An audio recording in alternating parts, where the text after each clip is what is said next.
Hey guys, welcome to another episode of Mostly Sci-Fi. My name is Mostly Sci-Fi and I am your host. So please like and subscribe, and don't forget to donate to the Patreon if you can. So I just saw Smile 2. Oh my gosh. It was awesome. It's a good movie.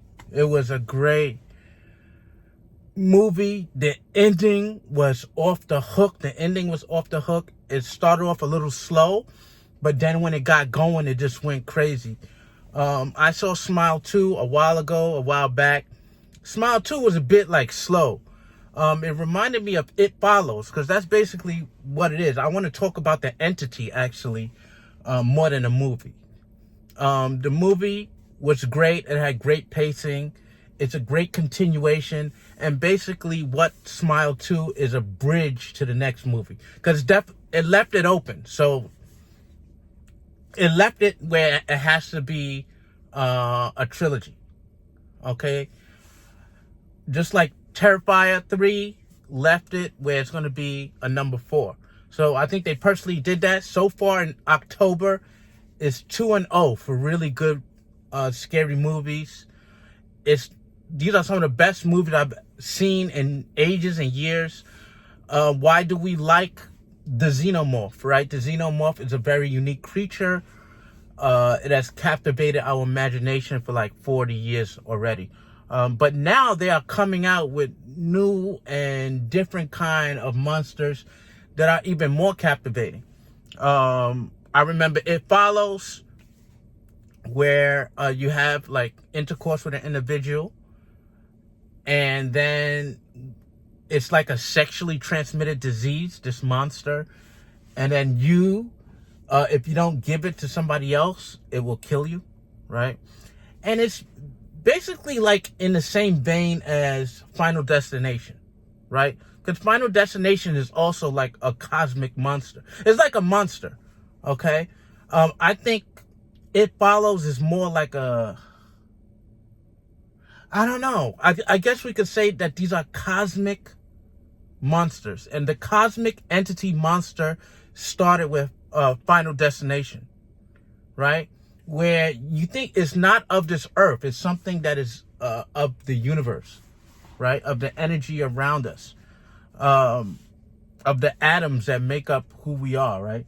And that's what Smile 2 is you have this. Because in a movie, the guy says that he makes a conjecture that this thing is of cosmic origin, is a cosmic monster. And when he said that, I think of something like Dormammu or from Doctor Strange, right? Or you have those monsters in DC comic where you have the Shadow Girl, whatever, she's on Teen Titans. You know who I'm talking about. And you have these kind of cosmic monsters that cannot be defeated in traditional way. Like, you can physically destroy a Xenomorph, right? All you got to do is kind of blow its brain out. It's going to leak acid everywhere, but you can kill it. It is tangible, okay? But these things are not tangible. The Smile monster, because they're going to show you at the end, like, what this thing is. And it is, in my opinion, it is one of the scariest monsters I've ever seen. I don't get scared that often, okay? Because I watch a lot of horror, okay? But this thing was so weird and scary, like, I mean, it reminded me of the Babadook, right? So the Babadook is like a unseen creature where you can't see it, and that's this is another where you have these cosmic monsters that are not corporeal. They are not tangible. You cannot defeat them in conventional means, okay? As opposed to like The Quiet Place, which I told you that movie sucked. I really don't like. I like 1 and 2 was okay. After it got to this other stuff it started going into, I don't know why everybody give it such high marks, because these monsters are not very original. You know what I mean? Like, you got to be quiet. If you don't be quiet, they come and kill you and this kind of stuff. They got a new one called Elevation. If you're above 8,000, you're safe. If you're below, this monster's going to kill you. And it doesn't leave a lot to mystery, right? But with the Smile 2, I don't know what to call it, Demogorgon, a cosmic monster that transcends like Stranger Things, you know, the monster from Stranger Things, right? I wouldn't call that a cosmic entity. I would call that like just a demon, you know. But this thing is like some kind of cosmic demon that basically, if it infects you, within a week you're going to die. Unless you pass it on to somebody and you have a witness while you kill yourself. Because it makes you kill yourself and then you have a witness, right? You must have a witness. I'm guessing that's what it is saying. You must have a witness. And a lot of these people, once they find out what they have, what they try to do is when they die to have no witnesses so they could stop the chain. And so it's very similar to something like It Follows. See, but the thing with It Follows is it's just one going to one, going to one, going to one, right?